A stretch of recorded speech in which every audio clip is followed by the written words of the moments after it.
Cínico vem de sinos, cão. É? Tá? Não é à toa que tem a sinofilia, que é aquele que gosta dos cães, né? Vem de Sinos vem de cães. cães. E por quê? Disse que eles... o cinismo é como se fosse um predecessor do estoicismo. Tá. A ideia é de que nada que restrinja o corpo deixa de beneficiar a alma de alguma maneira. Então eles diziam que o corpo tem que ser restrito às suas mínimas necessidades. Então eles não possuíam absolutamente nada. Se diz que andavam vestidos com trapos. Então eram chamados de cães. Ah, por causa disso. Andavam vestidos com trapos, O não tinham mínimo praticamente necessário. nada. Muito famoso é Diógenes, que se diz que ele tinha só uma tigela para beber água, né? Um dia ele viu uma criança bebendo com as mãos, jogou a sua tigela fora imediatamente. Nem isso eu preciso. Nem isso eu preciso. Tá? Ele vivia numa barrica, segundo se diz. Num barril, né? É. É dele a história com o Alexandre o Grande? Essa Que o Alexandre história Grande do Alexandre Grande Pergunto, te dou o que você quiser. Sai um pouquinho daqui que você está na frente do sol. Isso é uma história que o que ele conta, as pessoas contam? Não? Ainda o anedotário da época também a história dele com Arispo de Como Cirene, foi? você deve conhecer, né? Não. Arispo, que era da escola dos Cirenaicos, ele vivia adulando um determinado tirano e esse tirano dava para ele todos os benefícios. Aí um dia Arispo passou por Diógenes e ele estava comendo lentilha, que era a pior comida que se podia comer na era Grécia. Tipo a coisa... É a coisa mais básica Sei. do mundo. Aí chegou para Diógenes e falou, viu, se você adulasse um tirano, você não precisava comer lentilhas. Aí diz que Diógenes virou para ele e falou, viu, se você comesse lentilhas, não precisava adular um tirano. Toma! Que maravilhoso isso! Então, os cínicos, então... E por que então, o cinismo vem hoje essa ideia de você... Qual que é a ideia hoje de cínico, né? Uma pessoa cínica é uma pessoa dissimulada. Sarcástica. Dissimulada, né? Dissimulada, isso. Acabou perdendo totalmente o contexto, né? Saiu totalmente do contexto. Eu não saberia dizer em que momento da história isso aconteceu, por que se desviou para isso. Você acha que, por exemplo, os franciscanos bebem um pouco dos cínicos nessa coisa de ser despojados, a religião também vem ver essa coisa de algumas linhas, né? Na verdade, o despojamento não foi criado pelos cínicos, né? Até em ordens religiosas orientais Já há esse tinha isso? despojamento. Tá. A ideia de que De o ter homem um deve mínimo, ter né? o mínimo material para poder ter o máximo espiritual. Não nasce com eles, então.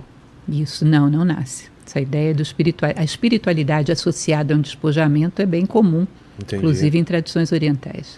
E o estoicismo aparece, falou que é um desdobramento do cinismo, por quê? Porque eles pegam essa coisa de ter o mínimo para viver. Só que de uma maneira um pouco mais sensata, né? Eles permitem o mínimo necessário para viver com dignidade. Não tão pouco assim, né? Eles se permitem um mínimo para viver com uma determinada dignidade, tá? Mas eles têm essa mesma ideia de um rigor que nós deveríamos ter, um domínio sobre os nossos impulsos, sobre os nossos ímpetos, sobre os instintos, tá? Uma moral extremamente rigorosa. Ah, é? Isso. Relacionado ao quê? A verdade, a seguir ser justo. estritamente os valores, as virtudes, não desviar nem um milímetro, não agir por interesses, ou seja, era uma moral muito rígida dentro do estoicismo. Tá? No ensinamento mediante o exemplo, você só ensina quando você é aquilo que você ensina. Tá?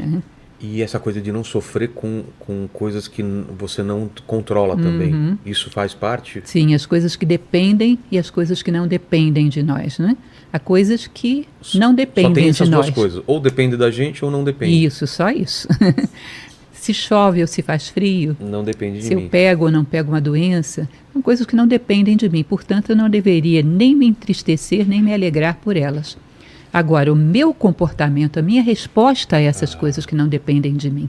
Se eu fico triste ou alegre, se eu me mantenho sóbrio ou se eu perco a cabeça, isso depende de mim. E só o meu sucesso naquilo que depende de mim deve ser motivo de alegria ou de tristeza, meu sucesso ou meu fracasso. Perfeito. Tá? E tem outras escolas, né, da mesma época, né? O estoicismo, o cinismo... Tem o epicurismo também. O hedonismo. O hedonismo é o contrário, né?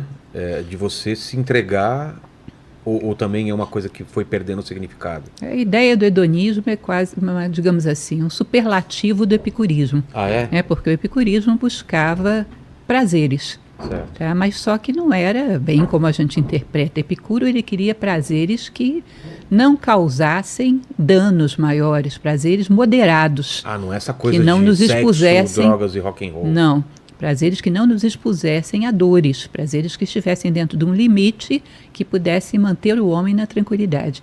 Prazeres muito exacerbados e, em geral, o pêndulo, quando vai muito para um lado, Claro. vai muito para o outro também, né? É. Sujeito o homem a dores. Então, prazeres sóbrios, que não expõem o homem a riscos, a dores. Mas, por exemplo, Uhum. o quê? Comida, mas Uma não alimentação excesso. sóbria, uma vida que não precisa de grandes bens materiais, ou seja, tudo dentro de uma medida onde a pessoa não tivesse tanto risco de perder e sofrer. Tá? Uma Mas vida onde- baseada na serenidade. Mas onde ele é diferente, o hedonismo, dessa ideia que a gente tem? Porque uma pessoa que vive o hedonismo é uma pessoa que vive bem, né? O famoso, como chama o cara que... O bom vivant, né? Isso, Né? O o cara bom- que é da bagunça. Não é isso. O hedonismo não encontra limites para o prazer. Prazer para Epicuro era muito bem. Ah, é? Te aconselho, se você não conhece ainda, um texto muito interessante que é a Carta de Epicuro a Meneceu. Tá. Fica bem claro isso do critério para um prazer dentro de um certo limite sóbrio que não faz com que o homem sofra nada.